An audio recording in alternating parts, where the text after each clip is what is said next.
lung xếp ô lung xếp ít gì ô để hình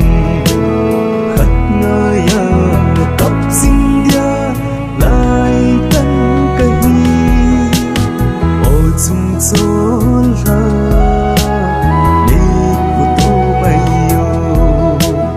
ô chung chốn ra đi của tô bay yo lung xếp ô